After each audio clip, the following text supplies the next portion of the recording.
The purpose of this panel is to demonstrate individual initiatives, and I wanted to stop having always patients on one side and physicians on the other. So this is a mixed physician-patient panel. And so the next slide would say, Andrew Schorr. So I'm so excited to be going to India in November. I'm going to come see you, and I'm going to come with my shopping list for developers, okay? Okay, so I'm Andrew Schorr. I'm a medical journalist who got diagnosed with leukemia in 1996. Was in a clinical trial, it worked. I'm not underground. And then a second cancer, as many cancer patients face, 2011, and a breakthrough genetic inhibitor works for me, and I took the pills this morning, and I'll take them this afternoon, and I get to be here, and I'm living well. So I've been doing patient programs since 1984. And so I've learned a lot along the way. What I found missing was, first of all, the context of emotion and the fear of patients in communication. So everything I've always done has involved real people.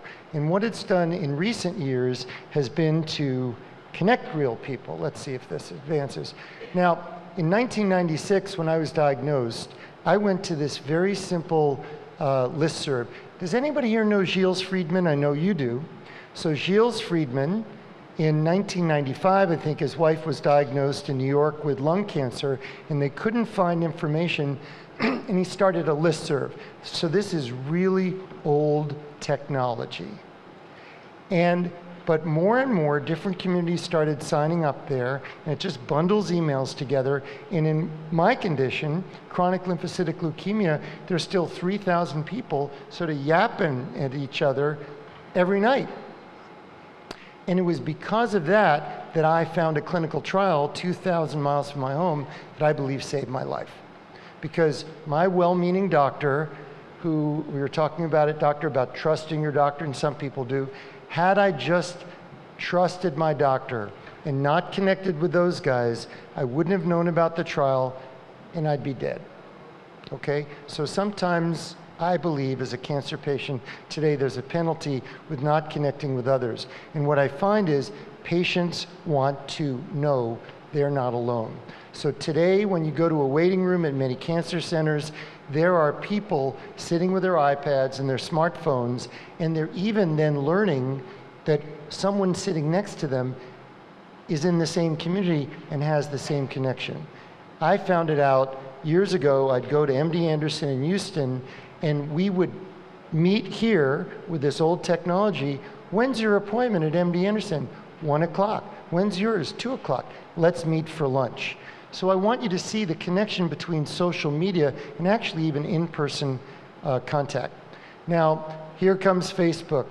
What we do at Patient Power, and please look at patientpower.info or patientpower.eu, is we don't have just our own Facebook pages, but we're very active as patients in closed groups, okay, of which there are many now. Now, you have to be a patient to be part of it or they'll throw you out.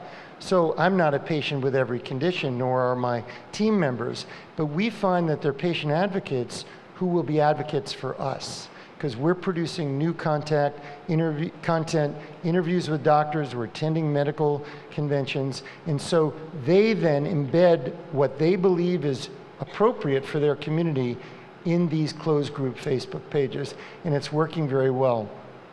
One other point is we work with many major medical centers.